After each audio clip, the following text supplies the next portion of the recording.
Hey guys, Scott here. Today I just have basically a small request to Behavior for more information and more statistics because the statistics that they give us usually don't really mean much because they don't take into account obviously skill levels or anything like that, and they really only tell one side of the story with kills and stuff like that. However, they do give useful information too, which is information that's not really up for debate. Like for example, the pick rates of the Twins being like 1.15%. That is a you can't argue that. That's not something that could be interpreted differently. It just simply is going to be the case that that's how many people are playing Twins in any given game. So that type of information that has no room for debate is actually very useful information.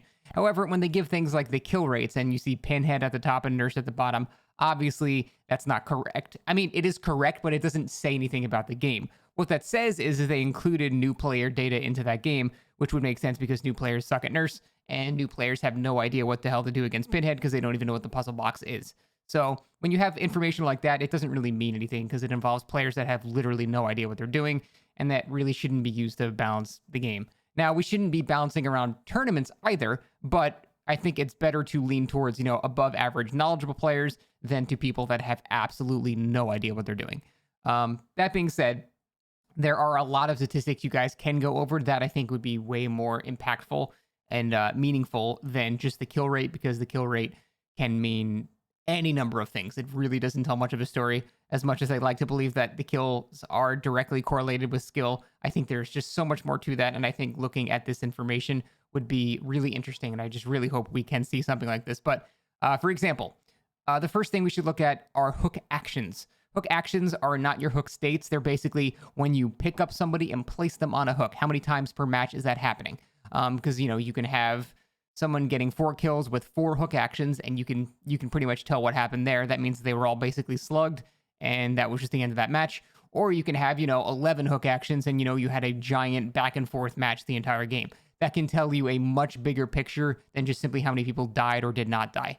Hook states are a bit less useful, but they're still useful, and I think we should include them as well because to a lesser extent it will tell us kind of a little bit more about that picture, about that game, the whole story, what happened there, than just the actual kills themselves. So hook actions, very important. Hook states, a bit less important, but I'd love to see how many times that actually happens per match.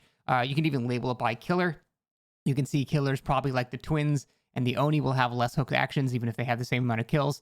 And it can indicate which killers have a sort of a slugging issue that, you can look at that if you want the game to be less like that. There's just a lot of information that I think you could pull from that that's way more useful than just how many people died. Now, there's also an extremely important part with how many generators on average get completed. And you can even separate this by killers to get a much better picture of their overall strength compared to the survivors that they're going against.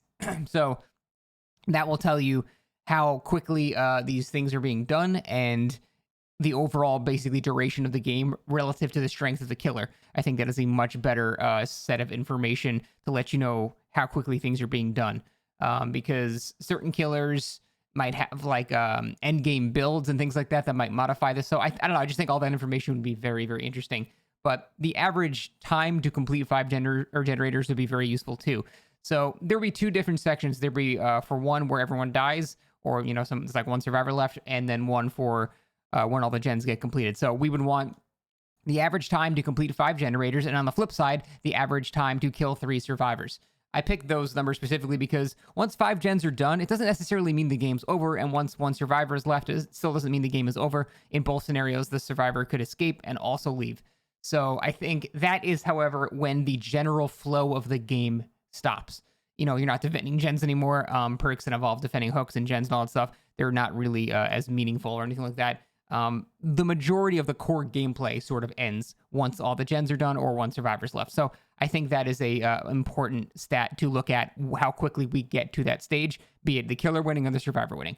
There would be 2 separate, obviously, categories there for the killer winning and the survivors winning, but I think that'd be very interesting too. Then there would be things like to adjust for big maps. The average time for the first chase to start. I think this would be very important to show that based on maps as well. That might be a bit too in-depth. If you guys want to do that, that's fine. I'd love to know the average time for a chase to start, and then the average time for the first generator to either start or be finished. It'll be good to see how quickly survivors spawn near generators, how quickly they're able to finish the generators. I have a giant feeling that on smaller maps, these numbers will be higher than, or it'll take survivors longer to finish generators than on much larger maps.